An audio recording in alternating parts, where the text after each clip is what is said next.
Hello student, welcome to my channel. আজ আমি নবম শ্রেণীর কোষে দেখি 16 এর অঙ্ক করাবো।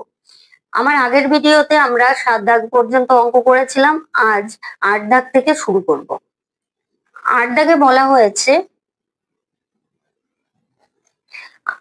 28 মিটার দৈর্ঘ্যের ব্যাস বিশিষ্ট বৃত্তাকার ট্র্যাকে পূজা ও জাকির একই জায়গা থেকে একই সময় প্রতিযোগিতা শুরু করে।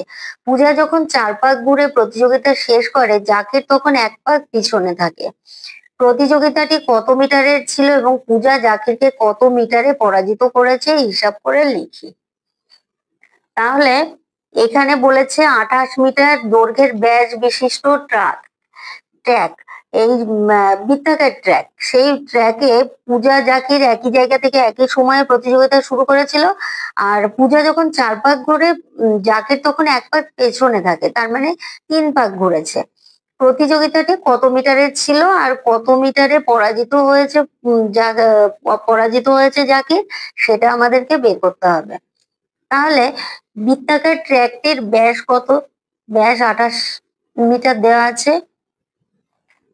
বৃত্তাকার ট্র্যাকটির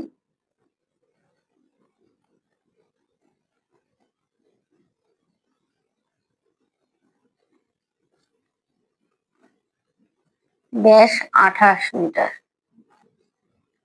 তাহলে ব্যাসার্ধ কত হবে?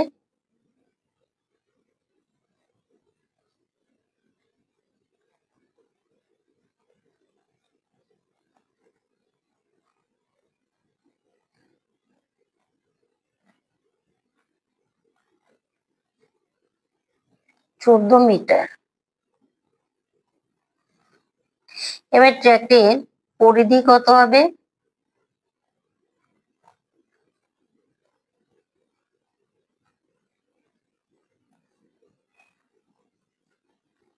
পরিধি 2 পাই আর, 2 ইন্টু পাই মানে 22/7 ইন্টু আর মানে 14 মিটার।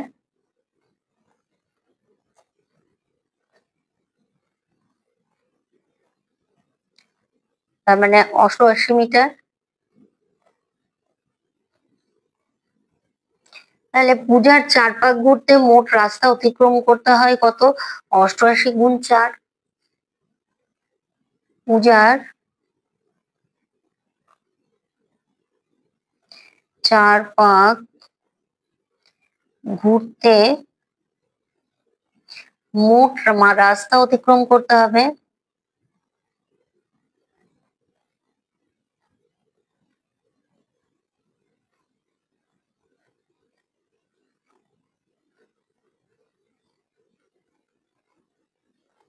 4 মিটার। 352 মিটার হবে।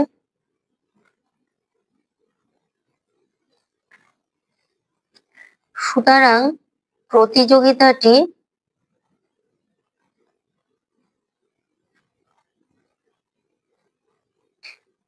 352 মিটারের ছিল।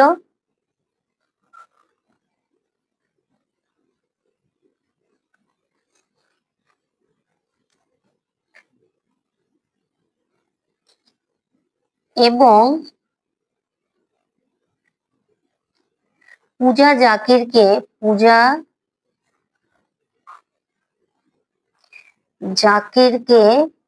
1 পাকে পরাজিত করে।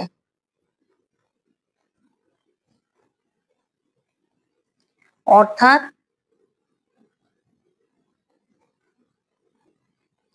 88 মিটারে 1 পাক সমান 88 মিটারও, কারণ পরিধি ছিল 88 মিটারে পরাজিত করে।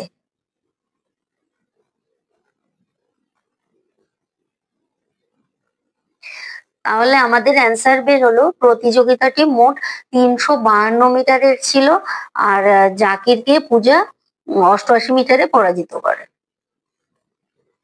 এবার 9 দাগের অঙ্ক। 9 দাগে বলা হয়েছে আমাদের পাড়ার একটি পাথর পরিধি 440 সেন্টিমিটার। এই পাথর চারধারে সমান চওড়া একটি পাথরের পাড় আছে।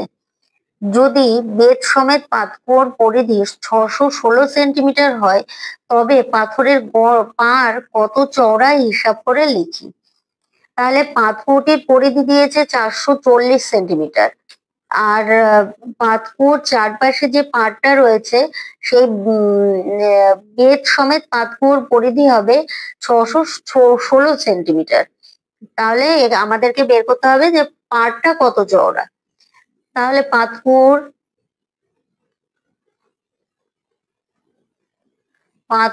পরিধি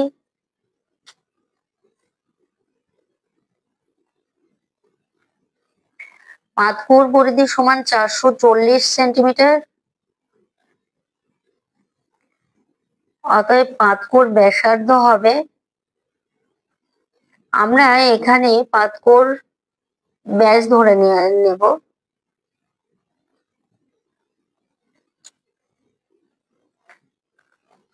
পাতকুয়োর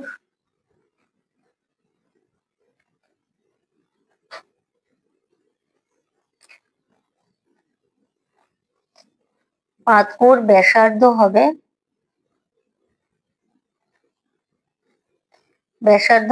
440 বাই 2 পাই।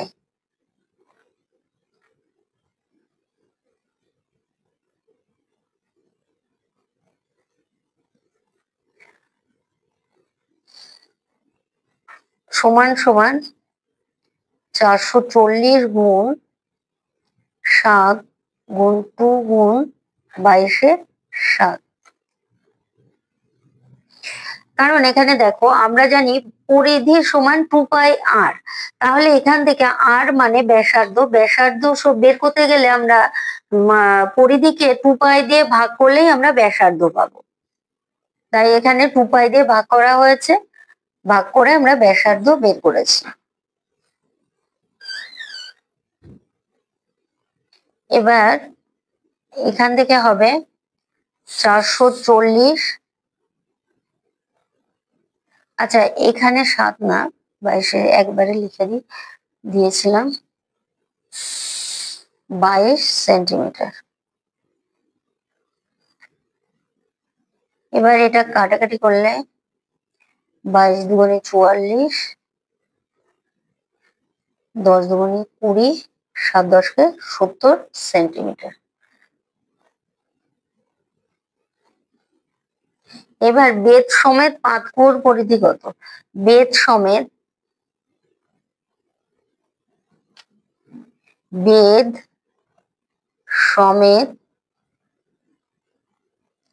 পাতকুয়োর পরিধি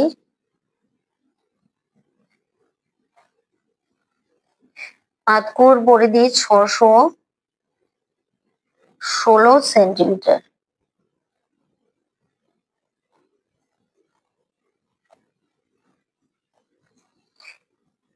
এবার বেদ সমেত পাতকুয়োর ব্যাস বের করব, আমরা ব্যাসার্ধ বের করব। অতএব বেদ সমেত পাতকুয়োর ব্যাসার্ধ পরিধিকে 2 পাই দিয়ে ভাগ করব, মানে 616 ভাগ 2 পাই সেমি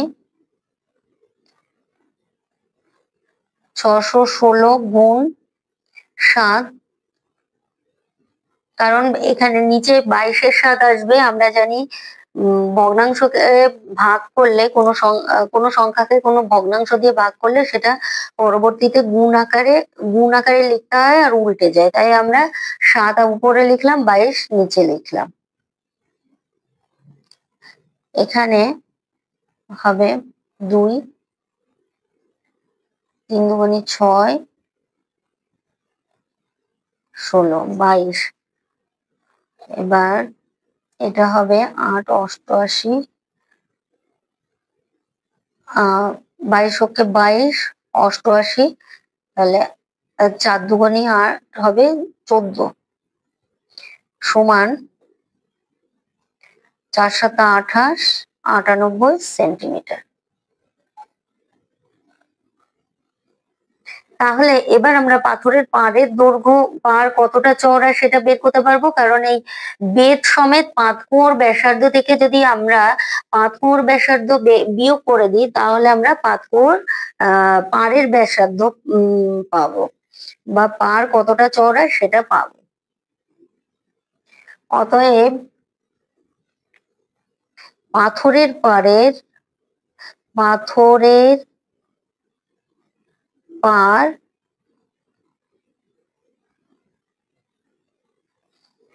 98 বিয়োগ 70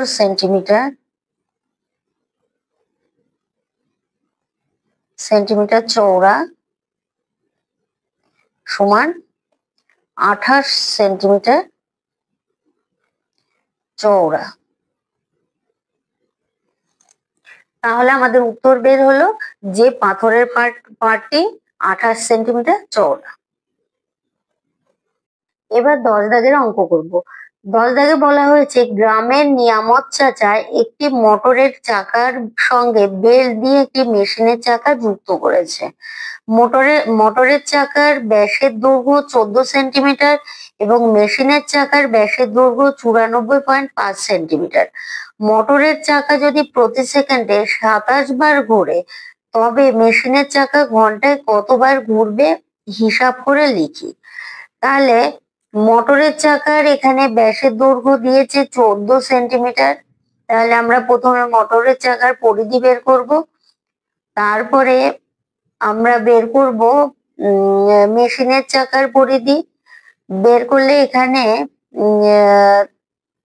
প্রতি সেকেন্ডে কতবার যাবে মোটরের চাকা আর মেশিনের চাকা কতবার যাবে সেটা বের করব। বের করলে আমরা অ্যান্সার পাবো। এবার মোটরের চাকার ব্যাসের দৈর্ঘ্য ছিল 14 সেন্টিমিটার।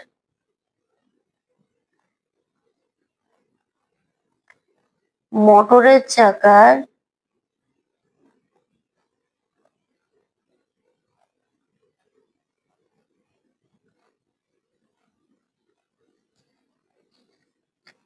ব্যাসের দৈর্ঘ্য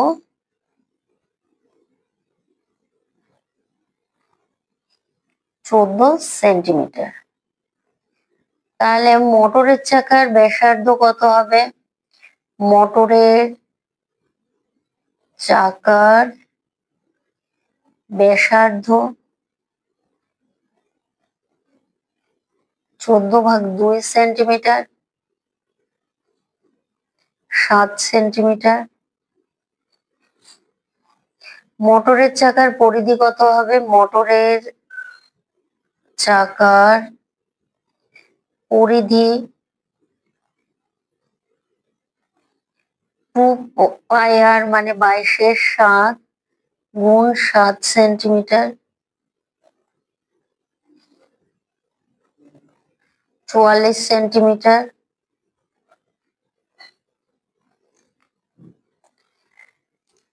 এবার আমরা মেশিনের চাকার ব্যাসের দৈর্ঘ্য দেওয়া আছে, পরিধি বের করব।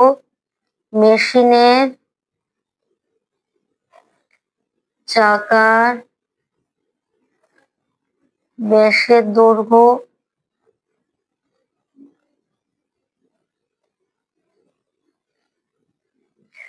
94.5 সেন্টিমিটার। মেশিনের চাকার ব্যাসার্ধ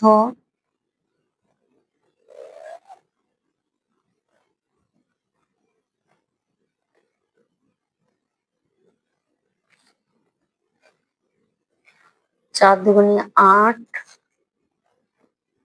7 দুগুণে 14,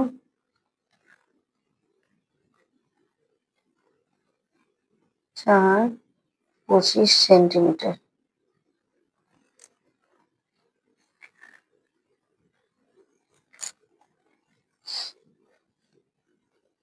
এবার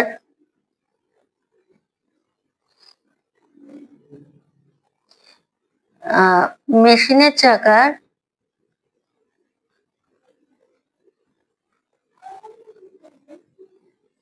চাকার পরিধি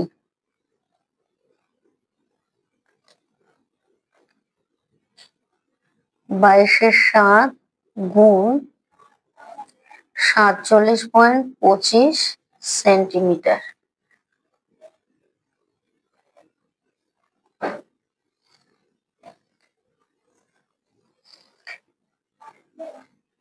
সাত,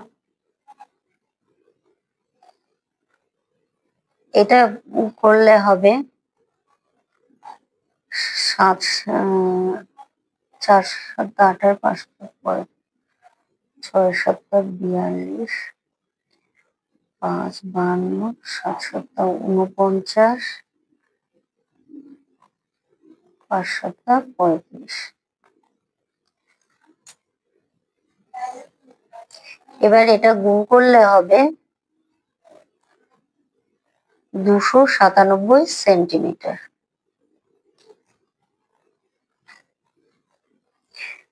এবার মোটরের চাকার পরিধি আমরা পেয়েছিলাম 44 সেন্টিমিটার। তাহলে মোটরের চাকা প্রতি সেকেন্ডে অতিক্রম করবে 27 বার। আমাদের এখানে দেয়া আছে মোটরের চাকাটি সেকেন্ডে 27 বার ঘোরে, তাহলে প্রতি সেকেন্ডে কত সেন্টিমিটার ঘুরবে?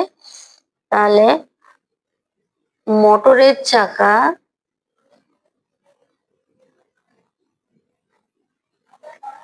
চাকাটি প্রতি সেকেন্ডে অতিক্রম করে সেকেন্ডে অতিক্রম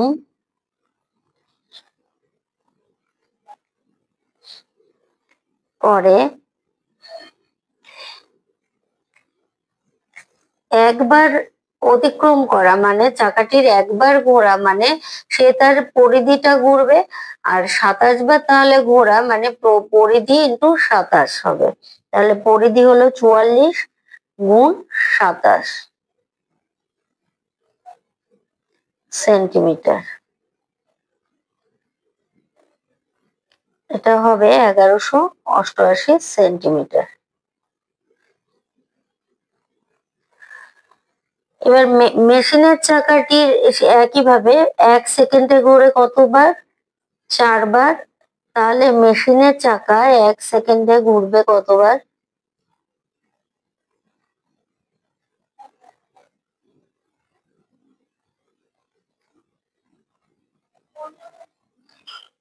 1 সেকেন্ডে ঘুরে কতবার ঘুরবে? যদি মেশিনের চাকা মোটরের চাকাটি 1188 সেন্টিমিটার বার ঘোরে, তাহলে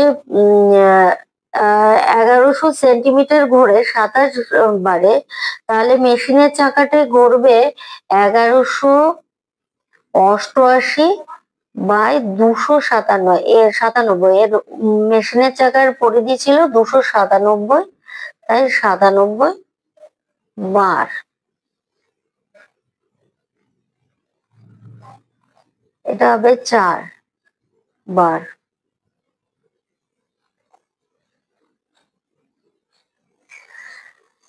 এখানে দেখো মেশিনের চাকা মোটরের চাকাটি 27 বারে ঘুরেছিল 1188 সেন্টিমিটার।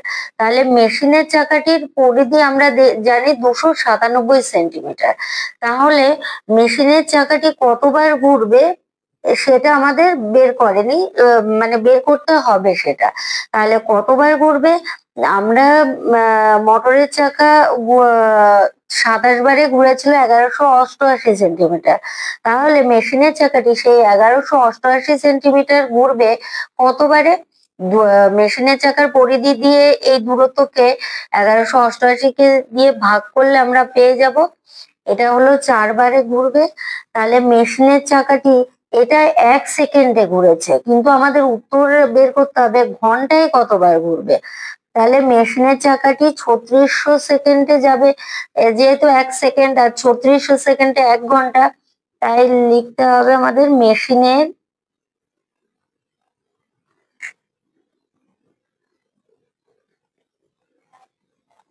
3600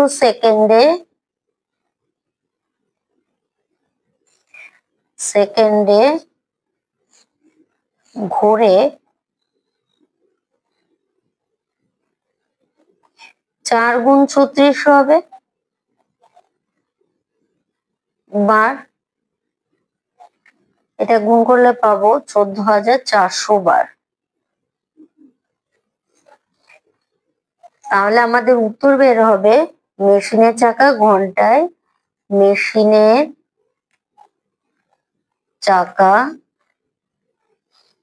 ঘন্টায় 14,400 বার ঘুরবে।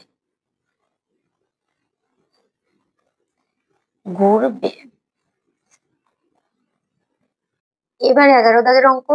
11 দাগে বলা হয়েছে আমাদের ক্লাব ঘরের ঘড়িটির ঘন্টার কাঁটা ও মিনিটের কাঁটার দৈর্ঘ্য যথাক্রমে 8.4 সেন্টিমিটার ও 14 সেন্টিমিটার। একদিনে প্রতিটি কাঁটা কতটা পথ অতিক্রম করবে হিসাব করে লিখি। তাহলে এখানে আবার সংকেত দেওয়া আছে, ঘন্টার কাঁটা 12 ঘন্টায় অতিক্রম করবে, 2 গুণ 22-এর 7 মানে পরিধি অতিক্রম করবে, 22-এর 7 গুণ 8.4 সেন্টিমিটার, আর মিনিটের কাঁটা 1 ঘন্টায় অতিক্রম করবে 2 গুণ 22-এর 7 ইন্টু 14 সেন্টিমিটার। এটা আমাদের সংকেতে দেওয়া আছে। তাহলে আমাদেরকে কি বের করতে হবে? আমাদেরকে এই ঘন্টার কাঁটা 12 ঘন্টায় কতটা অতিক্রম করবে সেটা আমরা বের করব, আর ঘন্টার কাঁটা 1 ঘন্টায় কতটা, মিনিটের কাঁটা 1 ঘন্টায় কতটা অতিক্রম করবে সেটা আমরা বের করব আগে। তাহলে ঘন্টার কাঁটাটির দৈর্ঘ্য 8.4 সেন্টিমিটার। ঘন্টার কাঁটা দৈর্ঘ্য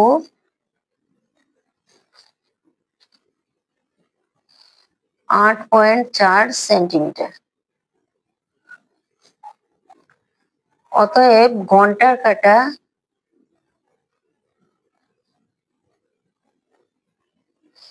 12 ঘন্টায় অতিক্রম করবে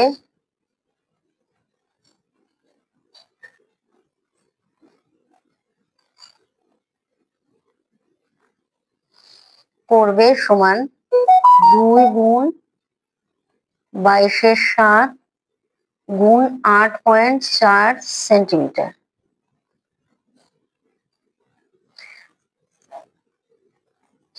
আবার ঘন্টার কাঁটা 1 ঘন্টায় কতটা অতিক্রম করবে, এটা হলো 12 ঘন্টায় অতিক্রম করবে। তাহলে ঘন্টার কাঁটা 1 ঘন্টায় অতিক্রম করবে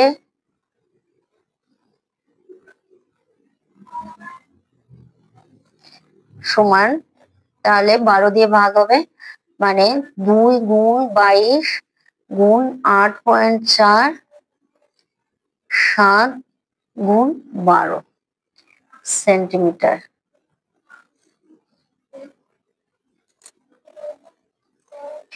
এবার একদিনে বলেছে, একদিনে তার মানে 24 ঘন্টা। আমরা জানি যে 24 ঘন্টায় একদিন হয়। তাহলে ঘন্টার কাঁটাটি 24 ঘন্টায় কতটা অতিক্রম করবে? ঘন্টার কাঁটা 24 ঘন্টায় অতিক্রম করবে সমান 2 গুণ 22 গুণ 8.4, 24 গুণ হবে 7 গুণ 12 সেন্টিমিটার। তাহলে এখানে হবে 24, 7, 7 12 84,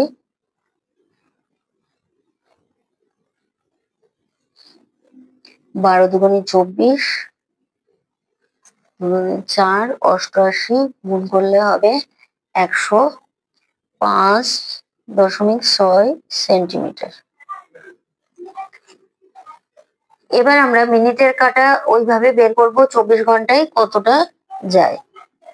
তাহলে মিনিটের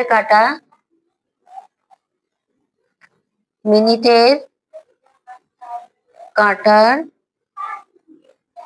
দৈর্ঘ্য 14 সেন্টিমিটার দেওয়া আছে। মিনিটের কাঁটা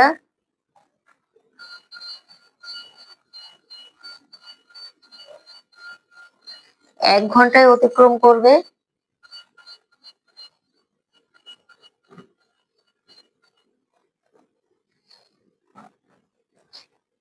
এটা সংকেতে দেওয়া আছে 2 × 22 × 7 × 14 সেন্টিমিটার।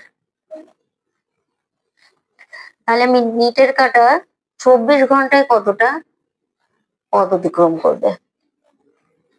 মিনিটের কাঁটা 24 ঘন্টায় অতিক্রম করবে 2 × 22 × 14 × 24। 24 গুণ হবে, নিচে থাকবে 7 সেন্টিমিটার। 7 দুগুণে 14, এটা গুণ করলে হবে 2112 সেন্টিমিটার। তাহলে একদিনে ঘন্টার কাঁটা কত সেন্টিমিটার অতিক্রম করবে? একদিনে ঘন্টার কাঁটা 105.6 সেন্টিমিটার আর মিনিটের কাঁটা 2112 সেন্টিমিটার অতিক্রম করবে। একদিনে ঘন্টার কাঁটা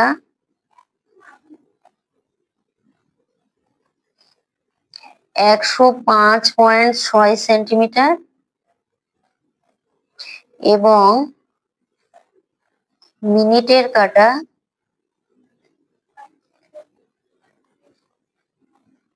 2112 সেন্টিমিটার অতিক্রম করবে।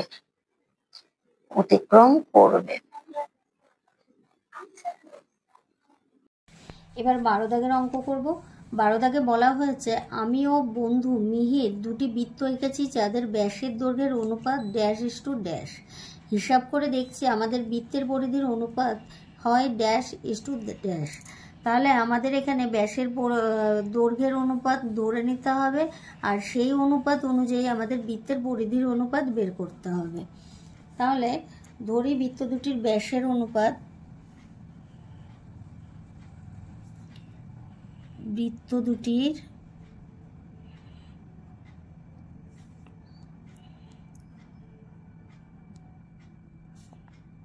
ব্যাসের অনুপাত 2:3। এখানে অনুপাত যে কোনো সংখ্যায় আমরা ধরতে পারি, আমি এখানে 2:3 ধরলাম। এবং সাধারণ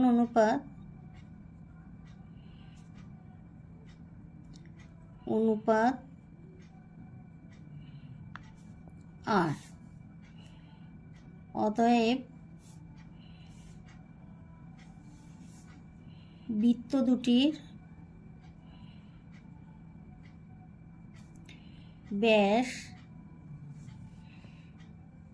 2r এবং 3r। তাহলে বৃত্ত দুটির পরিধি কত হবে? আচ্ছা, অতএব বৃত্ত দুটির এখানে ব্যাস দেওয়া আছে, আমরা ব্যাসার্ধ বের করে নেব। দুটির ব্যাসার্ধ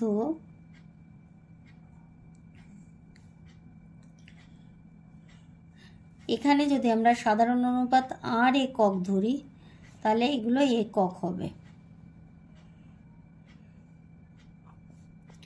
একক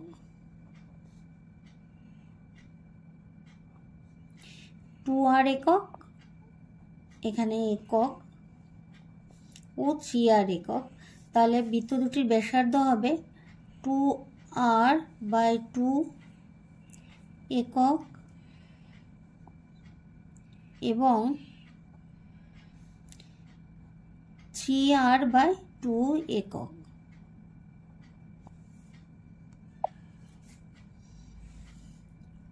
অতএব বৃত্ত দুটির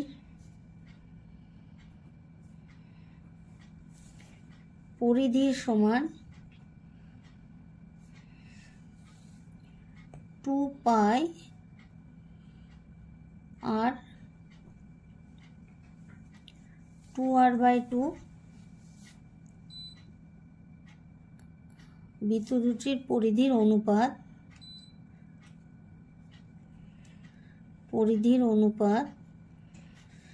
2 pi into 2r/2 is to 2 pi into 3r/2। 2 pi উঠে যাবে, এখানে 2 কেটে যাবে, আর এখান থেকে আর উঠে যাবে, তাহলে এখানে থাকবে 1:3/2। ভগ্নাংশ তোলার জন্য আমরা উভয় পাশে 2 গুণ করব। 2 গুণ করলে এখানে হবে 2, আর এর সঙ্গে 2 গুণ করলে 2 এর 2 কেটে যাবে, থাকবে 3। তাহলে বৃত্ত দুটির পরিধির অনুপাত কত হবে? অতএব বৃত্ত দুটির পরিধির অনুপাত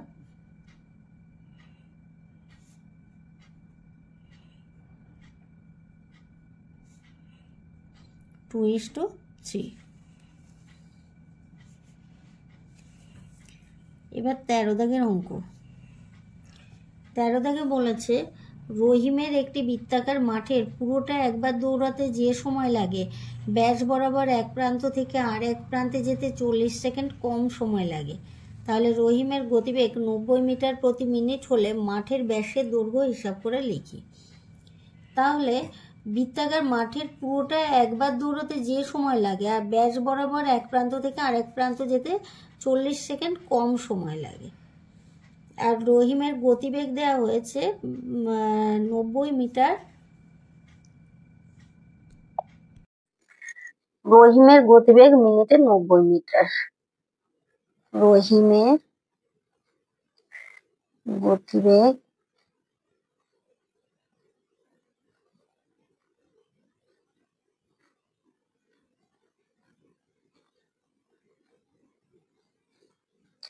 তাহলে রহিম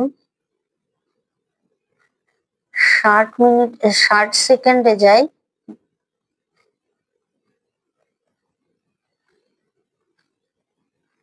ষাট সেকেন্ড সমান 1 মিনিট, তাই 60 সেকেন্ডে যায় 90 মিটার।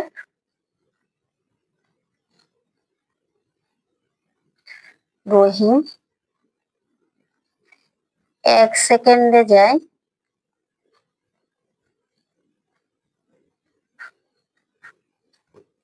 90/60 মিটার। রহিম 40 সেকেন্ডে যায়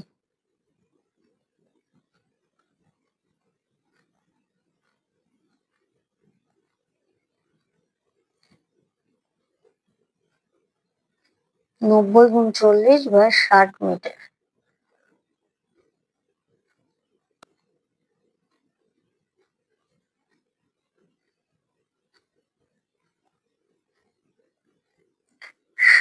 মিটার। তাহলে মনে করি বৃত্তাকার মাঠটির ব্যাসার্ধ r মিটার।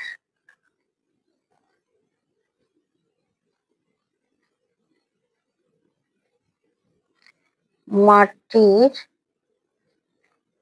ব্যাসার্ধ r মিটার। শর্তানুসারে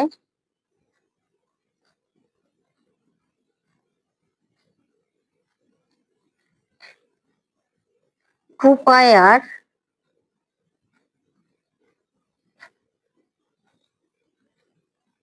minus 2r equal to 60।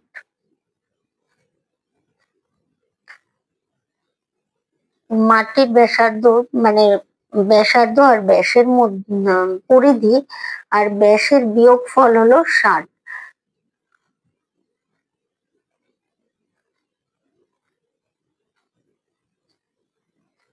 এখানে 2r কমন নিলে পাই -1 থাকছে, বা 2r 22/7 বিয়োগ 1 সমান 60। 2r গুণ এটা বিয়োগ করলে হবে 15/7 সমান সমান 60 বা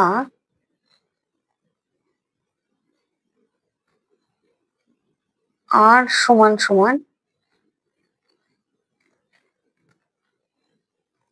60 গুণ 7 উপরে চলে যাবে, নিচে থাকবে 15 গুণ 2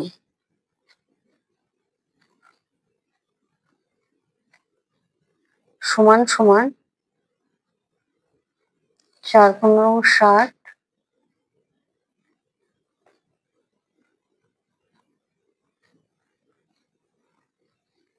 আচ্ছা, এখানে যেহেতু আমাদের ব্যাসের দৈর্ঘ্য বের করতে হবে, তাই আমরা এখানে 2r রেখে দেবো। 2r মানে ব্যাস, এখানে হবে 28। অতএব ব্যাসের দৈর্ঘ্য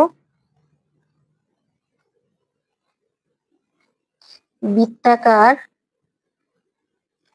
মাঠটির ব্যাসের দৈর্ঘ্য 28 মিটার। 14 দাগে বলা হয়েছে দুটি বৃত্তের পরিধির অনুপাত 2:3 এবং তাদের ব্যাসার্ধের দৈর্ঘ্যের অন্তর 2 সেন্টিমিটার। বৃত্ত দুটির ব্যাসের দৈর্ঘ্য হিসাব করে লিখি। তাহলে ধরি বৃত্ত দুটির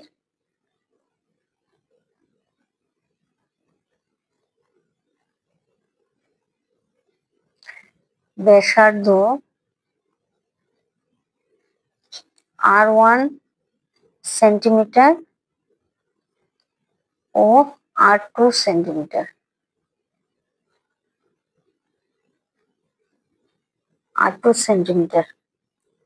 তাহলে r1 minus r2 equal to 2। এটা দেয়াই ছিল যে ব্যাসার্ধের দৈর্ঘ্যের অন্তর হবে 2 সেন্টিমিটার।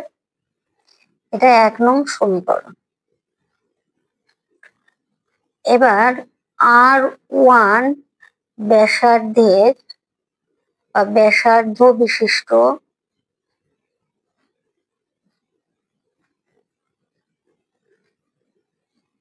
বৃত্তের পরিধি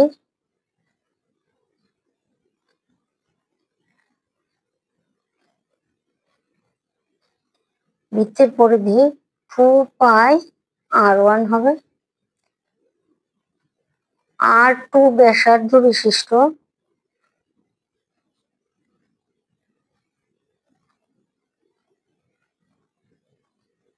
বৃত্তের পরিধি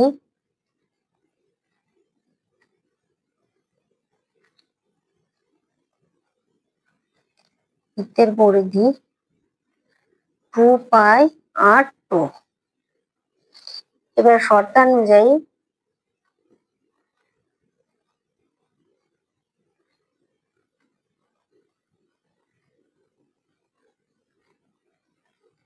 two pi r1 by 2πr2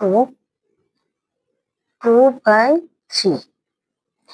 এটার কারণ আমাদের বলে দেওয়া আছে যে পরিধির অনুপাত 2:3, তাই পরিধি দুটির অনুপাত আমরা 2:3 হিসেবে লিখলাম।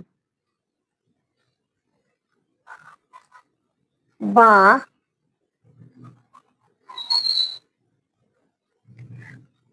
এখানে হবে 2π কেটে যাবে, এখানে হবে 3r1 ইকুয়াল টু 2r2।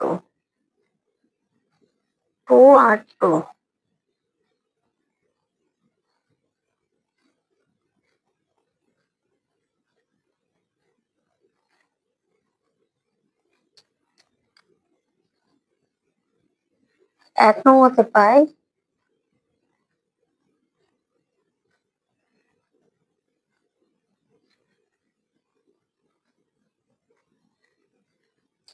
সমীকরণ হতে পায় R1 মাইনাস R2 সমান 2 বা আচ্ছা 3 বা R1 minus 3R2 6 2R2 minus 3R2 equal to 6.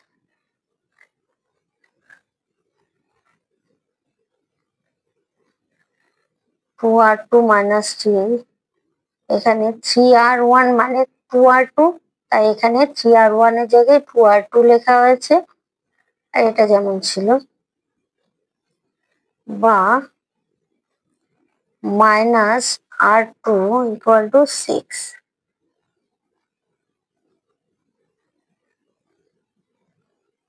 কিন্তু ব্যাসার্ধ ঋণাত্মক হতে পারে না,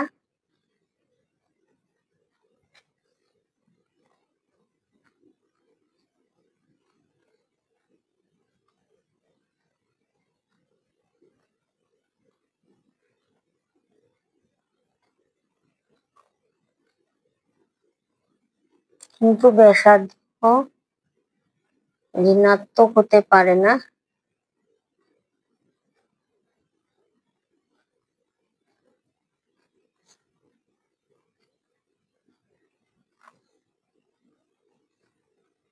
অতএব 3R1 ইকুয়াল টু 2 ইন্টু 6 বা R1 equal to 2 into 6 by 3। অতএব R1 ইকুয়াল টু 4। অতএব বৃত্ত দুটি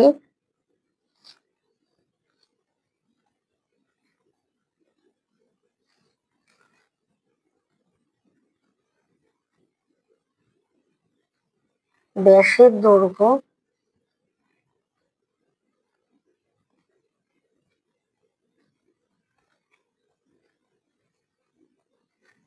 ব্যাসের দৈর্ঘ্য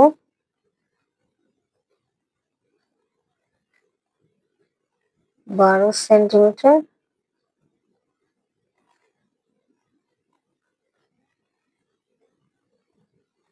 এবং 4 গুণ 2 সেন্টিমিটার